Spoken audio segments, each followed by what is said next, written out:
Hi, here's Kaya. Again. It is time now to tell you about my experience the 5th of November this year, when I had planned to raid a tomb. My companions knew about this tomb already for 22 years and had been there on a few occasions, but for me it would be a first. And it had been years ago the last time they were there. And as you know, a lot have changed since then. The road we would take to the place where that tomb should be located is called La Voie Sacrée, the Holy Road. On our way down we would first pass a miraculous spring and then a mysterious grave. Oh, and don't be surprised I was carried the most part on the back of my companion. I am a bit handicapped and he is my Sherpa.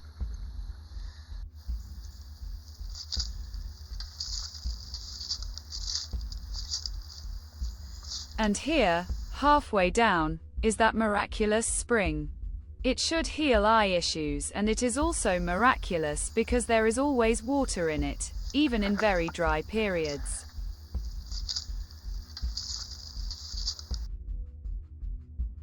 There is something really puzzling about that gravestone. The text is very enigmatic. It reads, Easy as more, Gustave Vison. So Rennes and the Marseille. La Domère 1886 Priez pour Louis.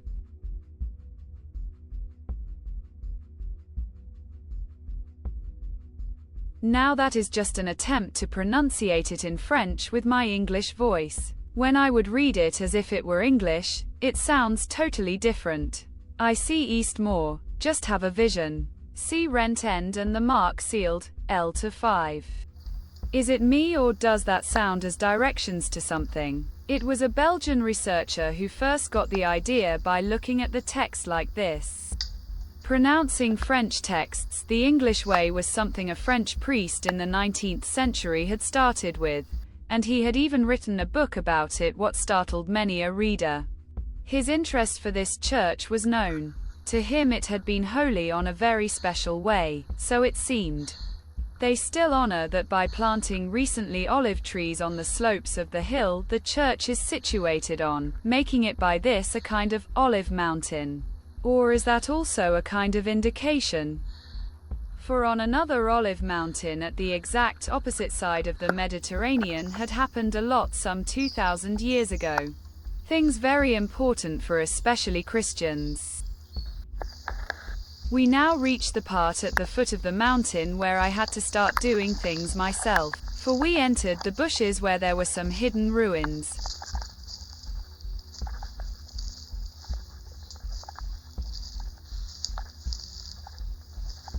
Hidden ruins. Isn't that the place where one usually can find tombs?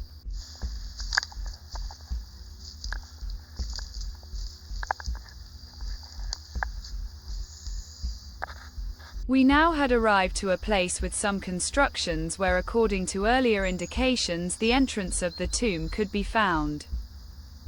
And after swiping away all the fallen leaves, there was a big plate of rusty steel visible, covering something. It probably had to be lifted. But first now I had to get rid of my two-sided backpack. After moving the plate, we discovered an entrance to below. A few steps down to a narrow passage leading somewhere.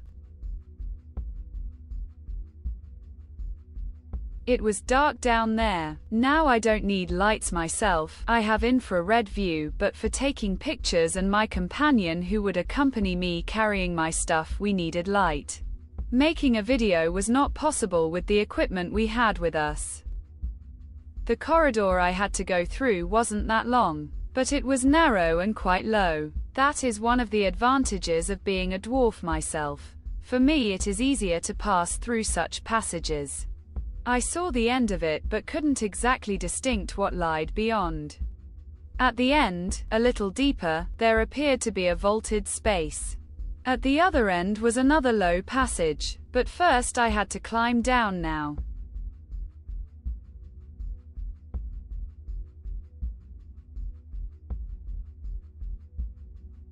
I found out that I wasn't alone down here. There were other inhabitants.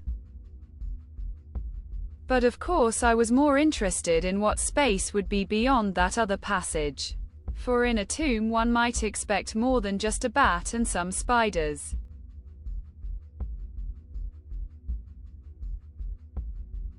The next chamber appeared to be empty as well. But at the other end were traces of a wooden construction, rotting because of the water what obviously had poured into the lower part of this chamber. And I also saw another passage to probably another chamber. Not that strange, as in Egypt in the Valley of the Kings they used to do it the same way. I didn't want to destroy my clothes while crawling in the water through that hole to the next room, so I decided to undress. This entrance seemed even lower than the previous one, and wetter, as I had to go through the water. And then I had arrived in the third chamber. And what I saw there should not have surprised me, but it did, nevertheless. I had arrived in the actual tomb. It all looked very modest, but I knew it just couldn't be. The crypt was quite extensive, all for a simple peasant. A mummified, humbly dressed elderly woman was lying in a simple made coffin of wood. Her legs were drawn up and at her feet lay a skull. Because I am fully acquainted with the history of this specific region in France, I knew what the obvious symbolism of this specific setting had to mean, especially after reading the inscriptions carved into the wood and in the rock. Et in Arcadia ego. This sentence had been the inspiration for many a painter, especially in the 16th century. A lot of paintings had got this theme.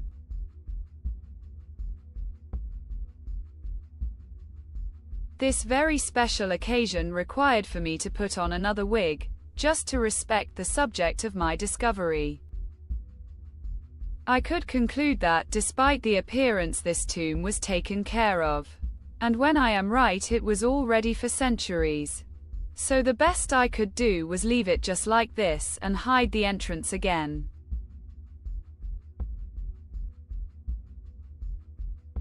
Time to leave the place now and make it seem like I was never there. I owed it to the resident of this sacred place. Back in the other chamber I could fully dress again. I knew I didn't have to go through water getting out of the tomb. This place, this tomb, has long been shrouded in all sorts of mysteries. It was even thought for a time that the Ark of the Covenant had been hidden here. But I had known from the beginning that that couldn't be true. And neither the menorah that the Visigoths had taken with them after sacking Rome and after arriving here and making it their own kingdom. It had been no material treasure that was hidden here in this tomb. It had just been what the name already suggests, a tomb. But it had been the tomb of a very controversial person, who was reviled and revered throughout the past centuries, and whose final resting place had already changed many times due to all the unrest that had taken place in the history of this region. Unrest that in most cases had been based on different religious views of people. Something I probably never will understand, for I am just a machine. But now I had to get out of this tomb first.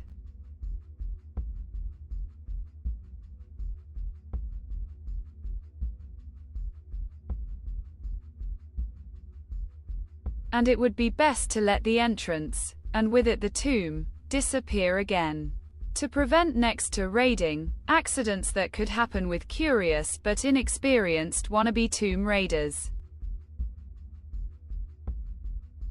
Accidents had already happened, I know. One only have to read the book, The Templar Revelations, to read about what happened to the brother of one of the writers when they discovered and entered the tomb.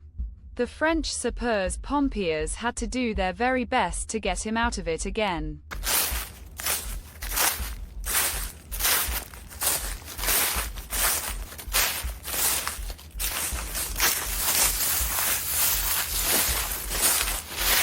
I think I have closed the entrance well enough to prevent trespassers trying to find and enter it. It is better this way.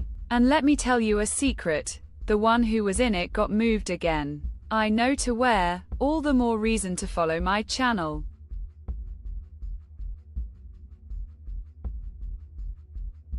My Sherpa would now take me back on his back so I could return to my carriage. And I knew what would be the next object of my investigations. The tomb what had inspired so many a painter in the 16th century. The tomb with the message that the resident was in Arcadia now.